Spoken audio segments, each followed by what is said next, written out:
Welcome, Aries friends. It's Tarot, my love. Very special on the beach edition here. Gonna do your heart spread. This could be for the third week of May. We go back to our original schedule, my original schedule, which I wish I never changed. But we're gonna do every Monday. I do Aries and Taurus, and we're gonna do the heart spread, which we're doing now for you, Aries. And we'll do the singles four pillar spread. So this is for if you have someone on your mind, basically. You don't necessarily have to be with them, but it's going to pick up on just who's in your mind and shuffle good after the quickies. And see what we got here. We're going to look at you and your person and kind of your dynamics, and then we're going to look also at some advice from Spirit for the relationship as a whole. Now, this is you showing up with the Eight of Pentacles. I love it. In terms of love and relationship, this is you channeling that part of yourself that is working on relationships. So doing good work too. Eight of Pentacles, always good work. So when you do the work on yourself, the best thing you can bring to relationships is yourself, right? So it's only going to end well.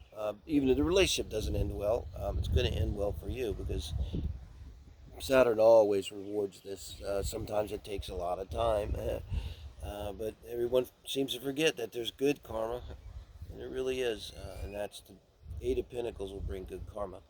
So King of Cups, this is your person, where they are in terms of love and relationship, how they're coming in, where they're at, and they're either in water sign, Cancer, Scorpio, Pisces, or they are have those placements. You want to look, if you look at their chart, be Venus or their moon, possibly Mars in water signs. But there's someone that would be emotionally mature, emotionally and possibly just mature, being a king, not necessarily old, past first Saturn return, or substantial, someone that takes care of themselves, is a mother, is a father, has a job, has a purpose in life. But someone who's particularly emotionally available, not afraid to be emotionally vulnerable, emotionally open, um, emotionally intelligent person.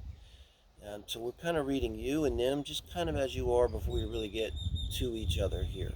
And you're both in a really nice place for a relationship in general. So that's a nice start. But then, wow, right out of the chute, as soon as you're in the relationship, you're feeling like it's too much.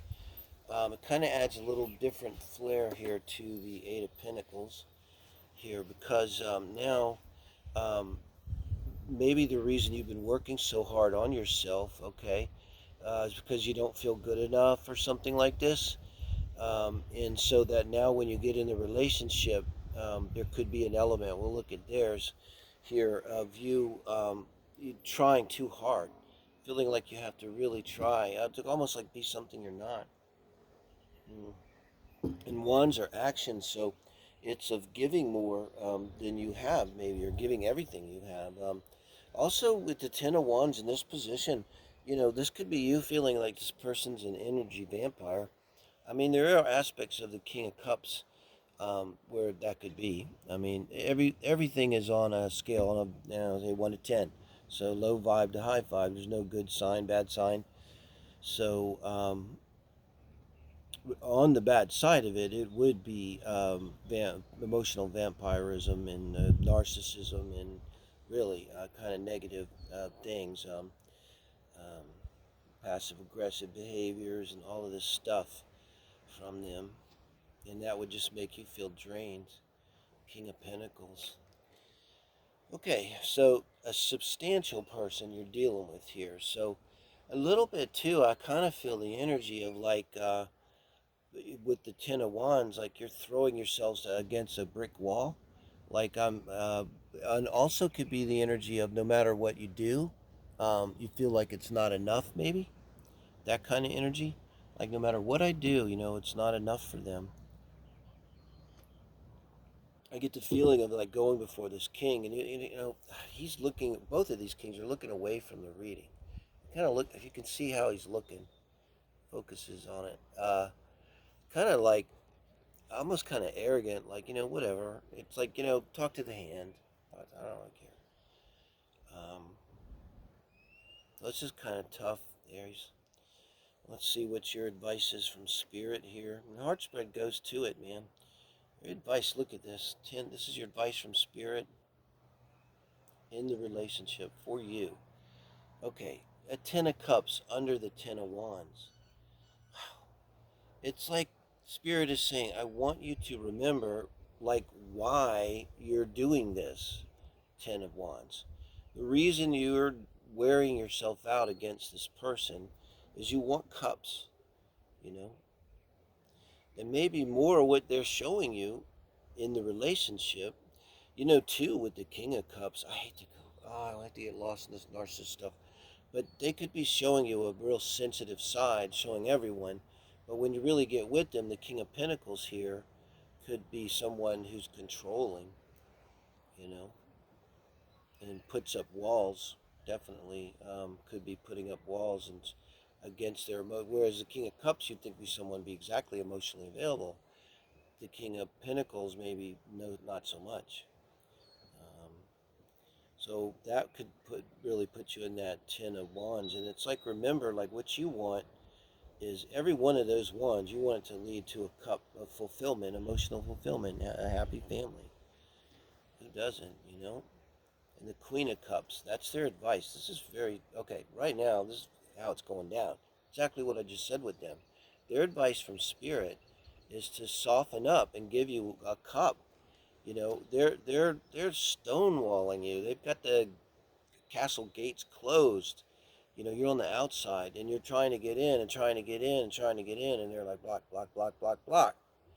And the Spirit is saying to them, if there's going to be a relationship, you have to, the King of Cups, I think with the King of Cups and the Queen of Cups, one of the big differences is, I think when you see the Queen of Cups, it's not that energy of passive aggressive and emotionally demanding or controlling or anything like that it can be with the King. It's not always with the King, but it's going to tend to be more that way. But with the Queen, it's really bringing in an energy of sincere availability, of being really able to be emotionally vulnerable, because she's a queen. She's strong. She's not afraid of anything. And she brings her cup of love to you from a position of strength. So in no way, shape, fashion, or form does this queen, want to use you. There's nothing narcissistic here, right? It's just good. If they offer you their cup, it's because they fucking love you, okay? Flat out. And you're lucky to have a Queen of Cups in your life, okay? Let's see where this goes. We don't know if they're going to take the advice. Eight of Swords. So, I'm not getting this. Why are you watching a reading, Aries? You wouldn't be watching it if she gave this person, he or she, gave their Queen of Cups energy to you and to this relationship. And I think the message for them is saying, like, if you're a cross watcher, if you ever want to have a real intimate, meaningful, deep, long-term committed relationship with another human being, or fuck all, even a short-term, deep and meaningful, emotionally connected relationship, you have to channel this Queen of Cups energy, and you have to get out of this King of Pentacles that's closed-minded and selfish and just closed. You need to take the wall down. You need to be emotionally vulnerable, I think is what it is, you know? Um, and you need to walk the walk and not just talk the talk. This is talk the talk, and you're saying, oh, I'm this guy, I'm so available and emotional, but you're not, because you're afraid and you're closed, you're controlling, and you got the wall up, and you're saying, be this guy for real. Be this guy for real. Balance your masculine and feminine here, you know? And over here with you, Aries, it's like, at this point, it's like, why would you want this? I think that right now I'm thinking, like, yes, you want the 10 of Cups, you want to get the 10 of Cups, but I don't see you getting it here. So it's like, how many times do you throw yourself against a brick wall before you just say, okay, I'm not going to do that again? That's not working. But there's hope. God, man. Get the similarity of colors in this card. I'm going to have to clarify out the star with 3 cards. So the outcome is the star. And it's like, this is advice from Spirit, the 8 of Swords.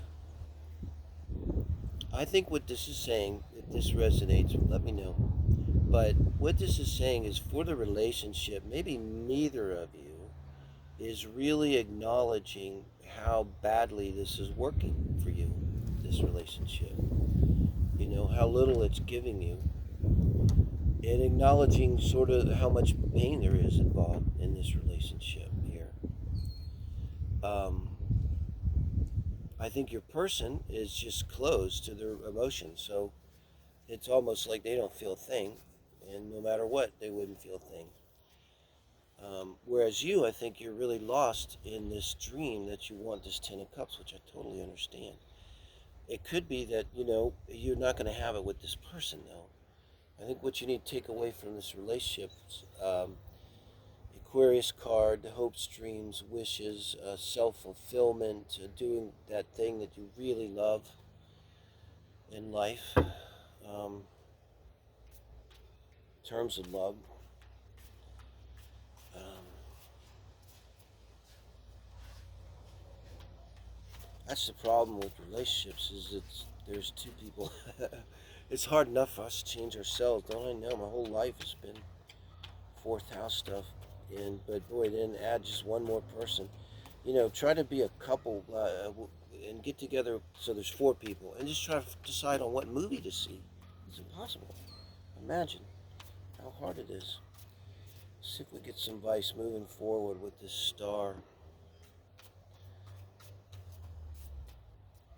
Is there any way forward with this relationship? Okay. 3 of Swords, 2 of Pentacles, 2 of Swords. Look at this, guys. Now, when I clarify these out, a lot of times it seems to go into a time period where pretty much every time in a relationship, it looks, to me, it's going to fail, but it's not over yet, and there's people dragging on, and people come back, and there's some kind of make-up sex. But here, I don't see it. I see it. It's like they're ending it. Probably they're ending it. It looks like. And then I see with this 2 of Pentacles, back to your 8 of Pentacles, this is you maybe thinking, is there any way I can patch this up? Is there something I can do? I mean, it's like you kind of almost like saying, I would do anything, you know, to fix this, and there is no fix, you know. And I see this ending kind of badly for you. I hate to say, like, I don't see you walking away from this easily with this 2 of Swords. I see you get really stuck in this. Yeah, Aries. So, um, I don't know what the advice would be.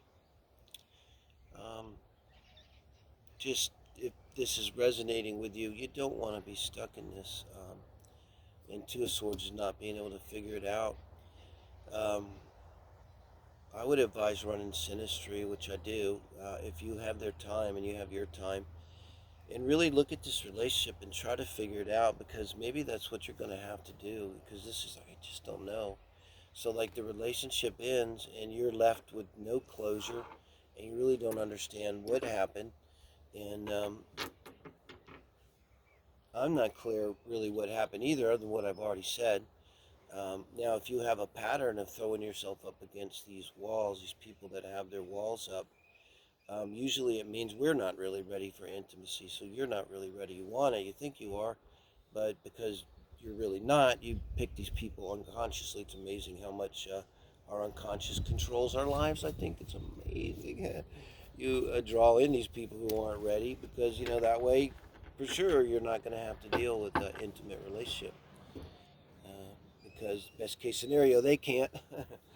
All right, thank you, Aries. Let me know. Give me a like, even though it wasn't a cherry reading, if it resonates and helpful in some way. And Really appreciate everyone subscribing. We're going back to the original schedule. Thank you, guys.